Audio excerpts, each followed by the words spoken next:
పులివెందుల రాజకీయాల్లో కొత్త శకం ప్రారంభమైందా? ఏకంగా వైఎస్ఆర్‌సీపీ కంచుకోట, జగన్మోహన్ రెడ్డి ఫ్యామిలీ అడ్డా అనుకునేటువంటి చోట వైఎస్ఆర్‌సీపీ డిపాజిట్లు కోల్పోయింది. జెడ్పీటీసీ ఉప ఎన్నికలకి సంబంధించినటువంటి ఫలితాలు వచ్చేసాయి.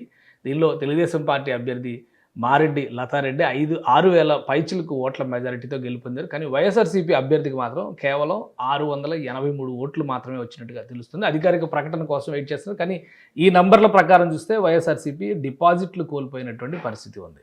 ఇప్పటివరకు కడప జిల్లాలో అసలు సీట్లు సాధించడమే వైఎస్ఆర్‌సీపీ పైన పైచేయి సాధించడమే కష్టం అనుకున్నటువంటి చోట జనరల్ ఎలక్షన్స్‌లో గట్టి మెజారిటీతో కడప జిల్లాని కూడా కూటమి నాయకత్వం గెలుచుకోగలిగింది. ఇప్పుడు పులివెందుల అడ్డాలోనే ఏకంగా జెడ్పీటీసీని కైవసం చేసుకోవడం, వైసీపీకి డిపాజిట్లు రాకుండా చేయడం అనేది సంచలనంగా మారుతుంది. ఒకవైపు వైసీపీ న్యాయస్థానాల మీద ఆశలు పెట్టుకుంది, తమని నిర్బంధించి తమ ఓటర్లను ఓటు వేయనివ్వకుండా చేశారనేటువంటి ఆరోపణలు కూడా చేస్తుంది. కాబట్టి న్యాయస్థానాల వైపు నుంచి ఎలాంటి రూలింగ్స్ వస్తాయనేది ఒక ఆశ మాత్రమే మిగిలి ఉంది. కానీ డిపాజిట్లు కోల్పోవడం అనేది ఖచ్చితంగా సంచలనాత్మకమైనటువంటి విషయంగా చూడాల్సి ఉంటుంది. ఇది ఉప ఎన్నిక జరిగినటువంటి పులివెందుల నియోజకవర్గ ఎమ్మెల్యే వైఎస్ జగన్మోహన్ రెడ్డి అసలు అసెంబ్లీకే రావడం లేదు కాబట్టి అభివృద్ధి కాముకులైనటువంటి పులివెందుల ప్రజలు కూటమి నాయకత్వాన్ని బలపరిచారని చెప్పని కూటమి నేతలు చెబుతున్నారు. ఇందులో వాస్తవం ఎలా ఉన్నా కానీ ఉప ఎన్నికలు జరిగినటువంటి తీరుపైన న్యాయ సమీక్ష జరుగుతున్నటువంటి తరుణంలో అధికారిక ప్రకటన